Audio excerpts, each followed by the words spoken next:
Welcome back to Old School Sports and our Out of the Park Baseball 26 Series Rescue the Rockies.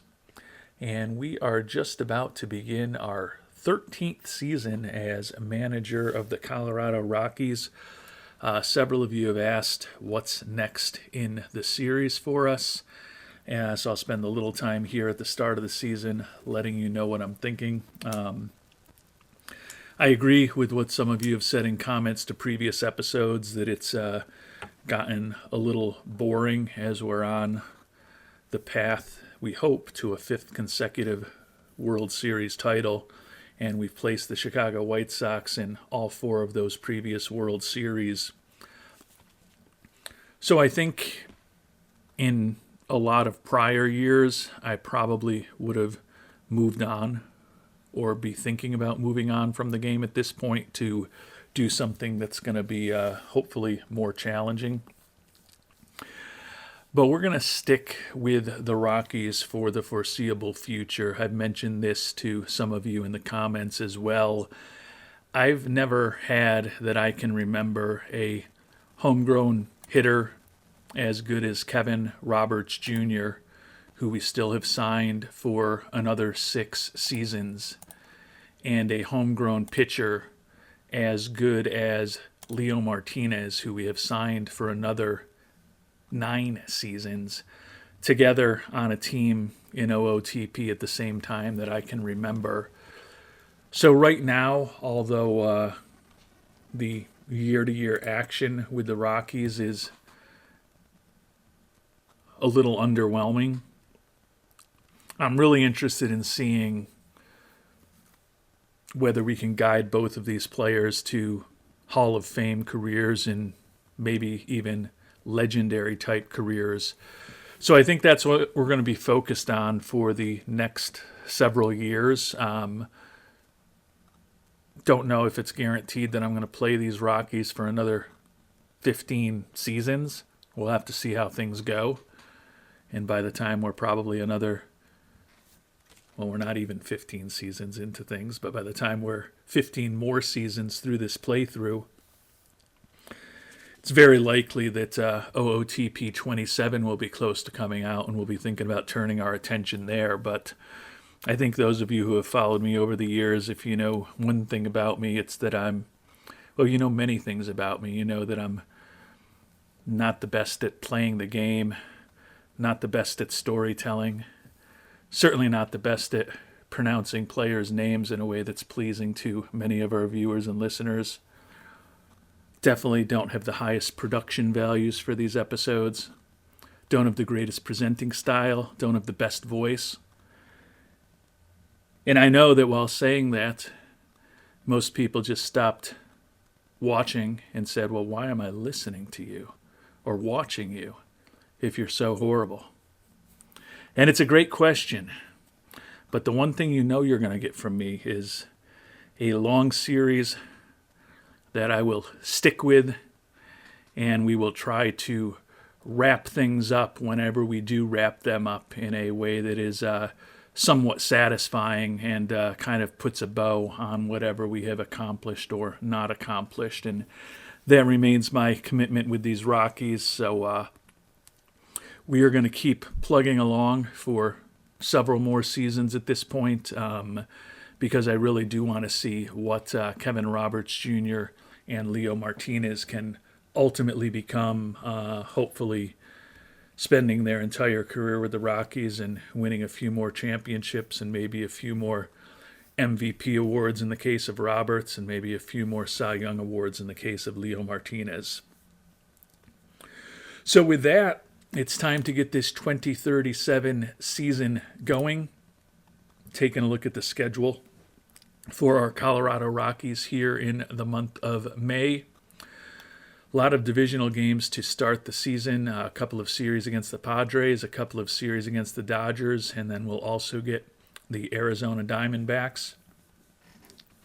Got both of the teams, or actually we don't have both of the teams. We've got one of the teams that's going to be in the World Series this year with the Dodgers, but of course last night the Blue Jays ended the Mariners' dream of going to the World Series. So as a Yankees fan, I guess it could certainly be worse, but we've got the team that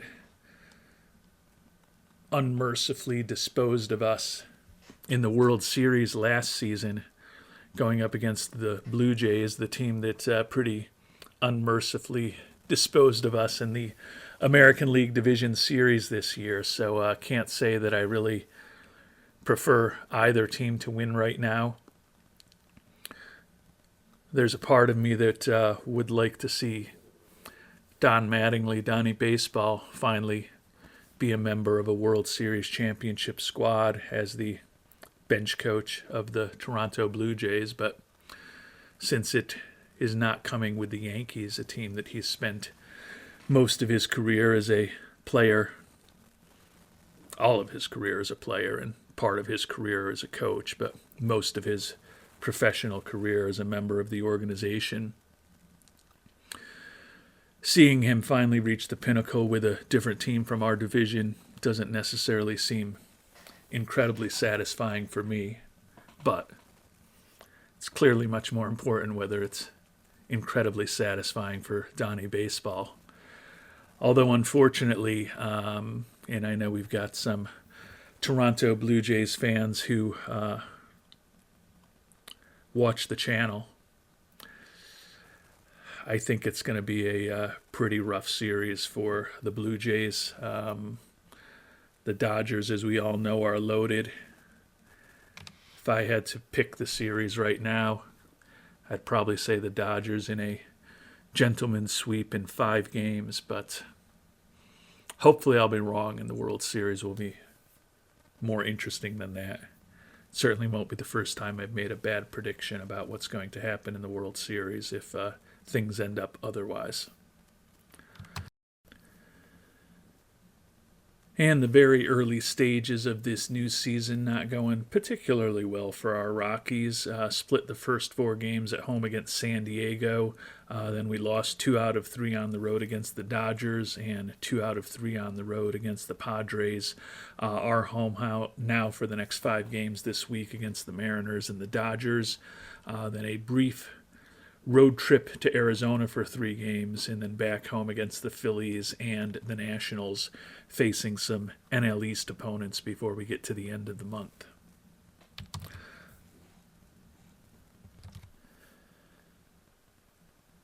And the good news is we've won our last 3 games since the last time we checked in, sweeping the series against Seattle and taking the first game at home against the Dodgers to get our record back over 500 here in the very early going of this 2037 season.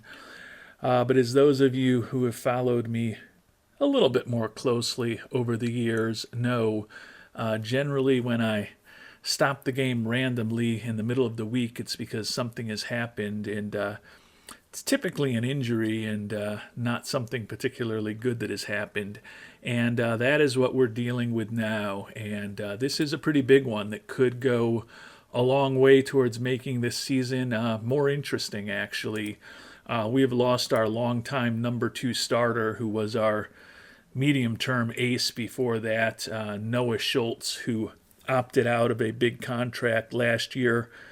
We signed him to a 3-year extension to come back as our number 2 starter, and his season is over. Torn flexor tendon in his elbow. Schultz is done for the year. Almost 34 years old, done for the season, obviously, with an 8-month injury. We did sign him, as I noted, to that 3-year extension that was front-loaded towards this year. But certainly $37 million for 3 games. It admittedly solid 3 games till he got hurt. A 1.80 ERA over 15 innings pitched, and he was already half a win above replacement. But the loss of Schultz certainly will make things much more interesting for our pitching staff and the team in general over the course of this season. Definitely will require our new addition, Mr. Russell, and last year's addition, Mr. Bell, to the pitching staff and the rotation specifically to step up. We've also had a fair amount of talent waiting for an opportunity in AAA. So time to make a roster decision, at least one and possibly two right now, because Noah Schultz 2037 season is over before it really got started. And with that season-ending injury to Noah Schultz, we've moved Bob Russell up to be our number 2 starter. Aaron Bell will be our 3rd starter, and Bernie Barrera will move up to our 4th starter. Our first-round draft pick from a couple of years ago, David Guadrone, going to get the opportunity to be our number 5 starter. He's 1-0 with a 1.93 ERA. Working as a long reliever for us in the very early stages of this season. And replacing him as our long reliever will be making his major league debut, Kikaki Kawakami, former scouting discovery from back in 2029. He has had some injury issues, most significantly missing the last half of last season with a torn elbow ligament. He came back from that injury with much lower stamina, so he had been a starting pitching prospect for us and now definitely looking more like a reliever at this point. He only had pitched one game for us in AAA Albuquerque, was 7-3 last year with a 4.38 ERA in AAA before he suffered that injury. So who knows how many throws he's got left in his arm after that significant injury to his right elbow a year ago. And we're going to give Mr. Kawakami Alkulichi an opportunity to see what he can do right now at the major league level. And taking a much too early look at the standings here midway through April, mentioned our record is 7-6. That puts us a game behind the Diamondbacks in the NL West. One of our new additions doing quite well, the catcher J.D. Lee, batting over 400 with a OPS of over 1,200 in the very early going, trailing only Kevin Roberts Jr., who we talked about earlier, is off to a big start, hitting .310 with 5 homers and 14 ribbies in his first 13 games of the year. Anthony Pack Jr. also off to a really nice start in the early going, hitting .357 with a league best 7 stolen bases for our Colorado Rockies. And after that relatively modest 7-6 start to the season and the unfortunately loss of Noah Schultz for the year, we have started to unleash our vengeance on the National League. Lost just one game over the last 2.5 weeks of the month of April. So as we sit here moving to the month of May, the first season of the month is in the books, 17-7 record for our Rockies. We're now 6 games up on both the Diamondbacks and the Dodgers. We're the only team with a winning record right now in the National League West. Both Kevin Roberts Jr. and our new addition, J.D. Lee, having monster seasons for us. And speaking of the monster season, Kevin Roberts Jr. Named your National League Hitter of the Month, batted .289 with 9 homers, 26 ribbies, and 23 runs scored. So after what was for him a bit of a down year a year ago, didn't reach 100 ribbies. The batting average dipped to .258, and he only put up a 4.9 WAR. Roberts off to a start this year that certainly has us thinking perhaps he might be able to win a 4th MVP award when all is said and done. And in a move that some of you will have wished I had done a month earlier, we have promoted one of the top prospects in our organization from high A ball, where he started the year, to double A. That is Carlos Bear Barrel Davila. His name has been the subject of much feedback to me on pronunciation, so rather than adapting to that feedback, I have just given him the name and the nickname that have fit the way that I have been talking over about Mr. Davila over the years. Apparently, I don't have enough distinction between how I talk about beer and bear. And when he only had one L in his last name, I was pronouncing that incorrectly as well. So rather than adapt at this point in the game, Carlos Davila has had his birth certificate changed, and he also has a new nickname going forward. So hopefully he will excel here in Double A. Was good in Single A this year, hitting 304 with 10 ribbies and 69 at-bats. No home runs and no triples, but he did have a ridiculous 12 doubles in those 69 at-bats, and one WAR for him. Certainly looks like he's capable of holding his own in the Eastern League. Probably not going to be dominant at that level, but it does look like he's generally going to have a bit better relationship with the coaches in AAA, which will hopefully jumpstart the development of Bear Barrel as we try to hopefully continue moving him closer and closer to the major leagues. You may remember we got a good result from him as far as his defense in the development lab about a month ago, looking like a pretty versatile potential defensive player for us. And offensively, we think that ultimately he can be a little above average in terms of his eye, great gap power potentially to go with exceptional speed, decent contact hitter, never going to hit for a ton of power, but still think that he could be a pretty important part of our middle infield in hopefully the not too distant future, given that he has made this big jump up to Double A, even though he is barely 20 years old.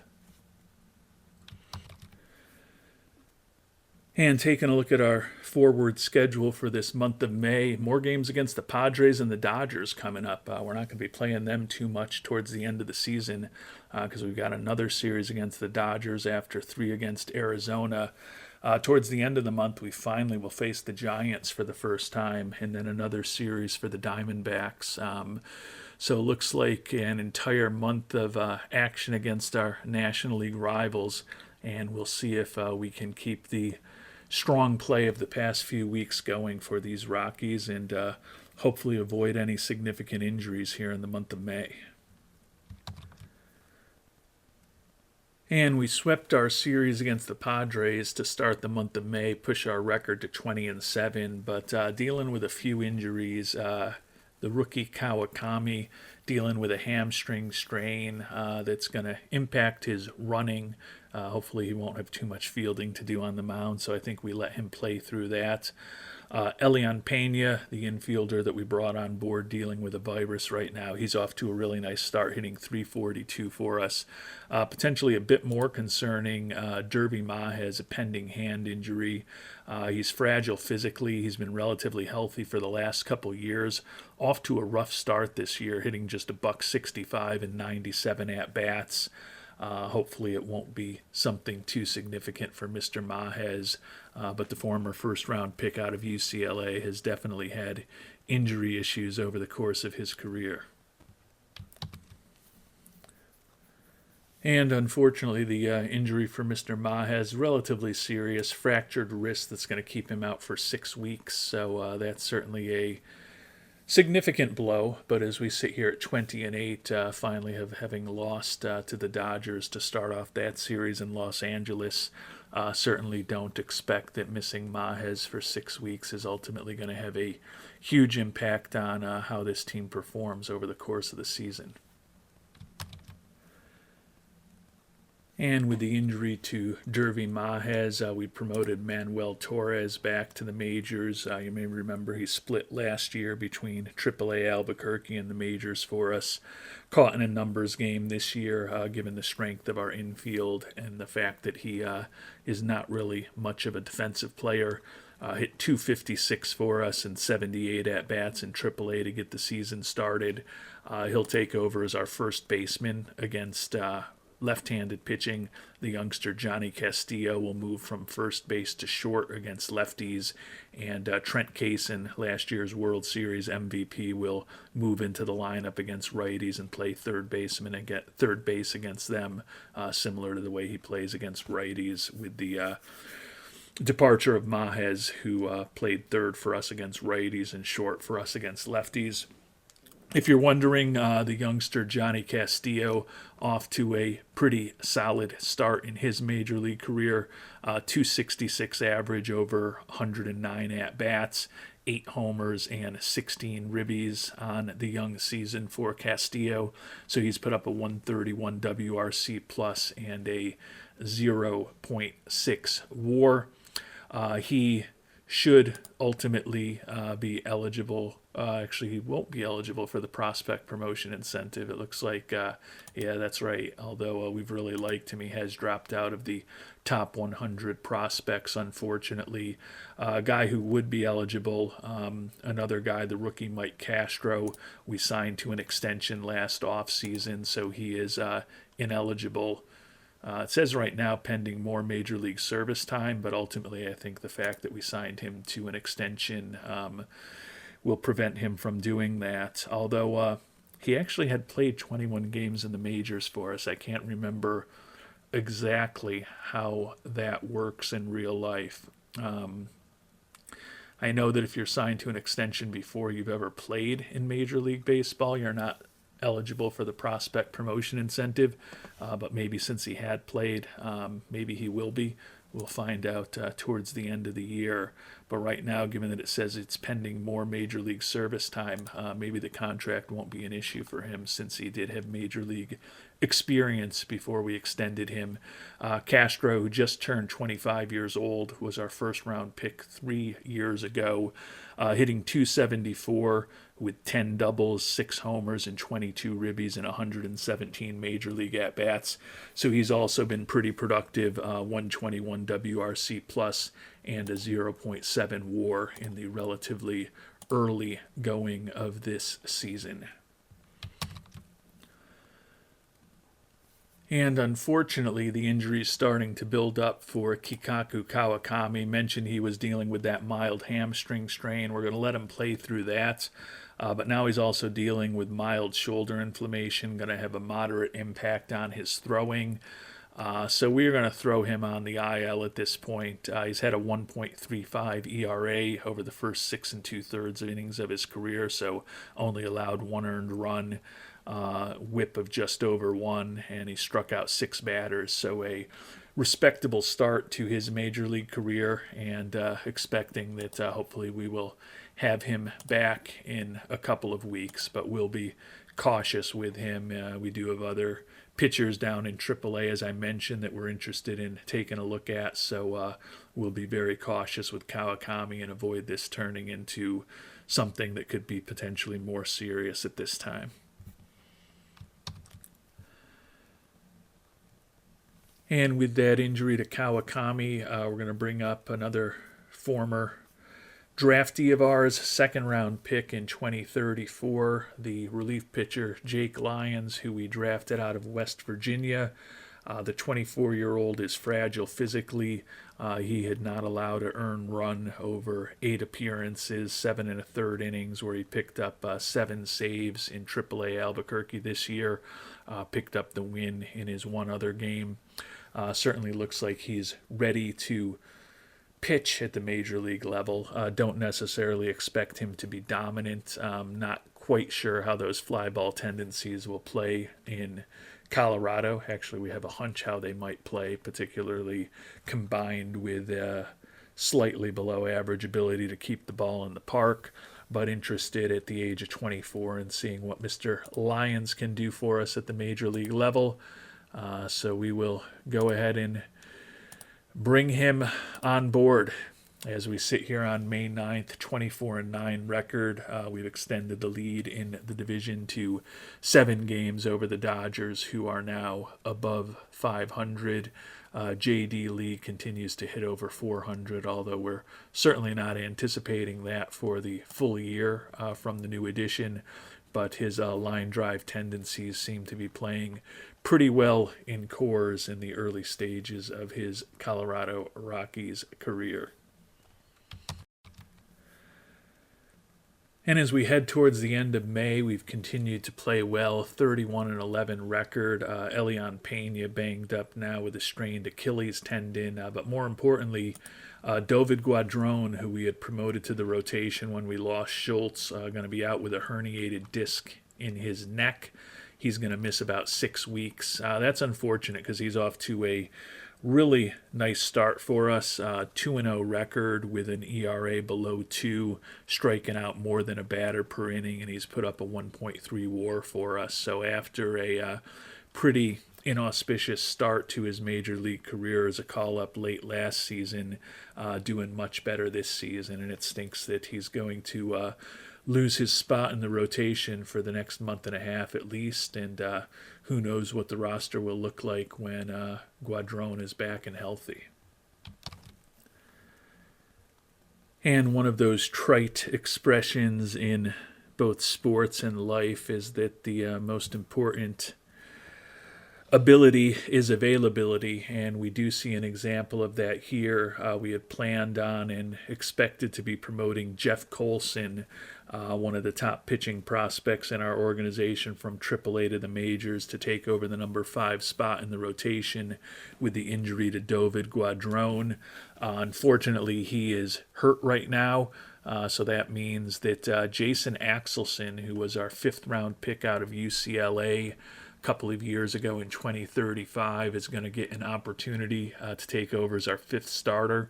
4-1 with an ugly 5.68 ERA in AAA Albuquerque. His control has always been our big concern with him and was a big part of the reason he fell to the 5th round. Don't necessarily see the 23-year-old being a big part of our future, but for a few starts, might as well see what he can do at the major league level.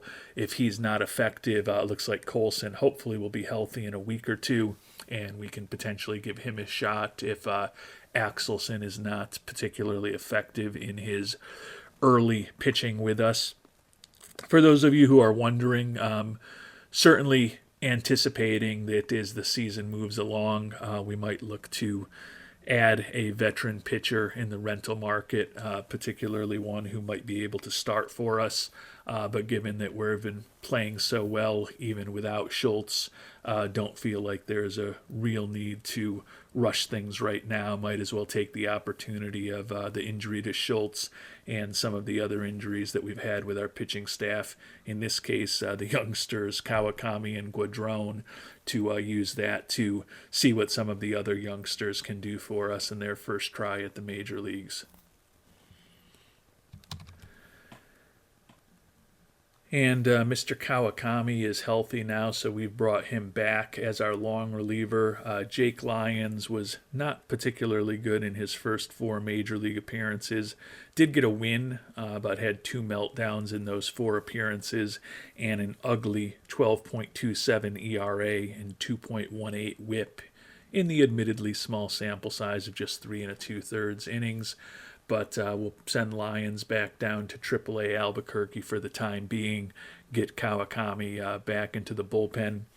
If you're wondering what's going on with the rotation, our newest addition, Mr. Axelson, hasn't even started a game for us yet. So Colson still looks like he's a week or so away from recovering from his injury, so might be an opportunity for Axelson to get 1 or 2 major league starts before we need to make a decision there. And we've made it to June 1st, another great month in the books for our Colorado Rockies. Kevin Roberts Jr., continuing to make a compelling case for an MVP award this year. Just won his 2nd consecutive NL Hitter of the Month award for the month of May. Hit .333, 8 homers, 28 ribbies, and 22 runs scored. So 5 Tools is having a resurgent season after still a good solid year a year ago. But already has 54 runs batted in here on June 1st, so only 42 fewer than he had in 155 games a year ago, with 17 homers and 13 steals. Certainly looks like he's well on his way to I believe it'll be the 4th 30-30 season of his career, and looks like he might have been outside shot at a 40-40 year.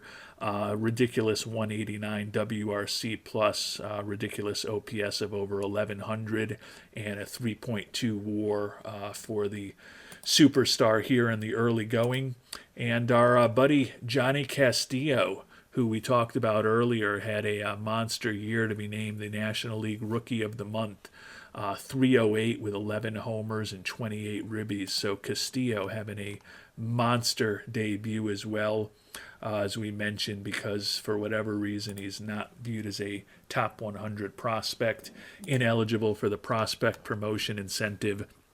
But as he sits here on June 1st with a 284 average, 17 homers and 41 ribbies, 153 WRC plus, and a WAR of close to 2, certainly looking like he may be a very strong candidate for the Rookie of the Year award. Taking a look at the standings before we finish up this episode, the Dodgers still in second, 11 games behind us. Castillo and Roberts Jr. are tied with Michael Ross for the team lead in homers.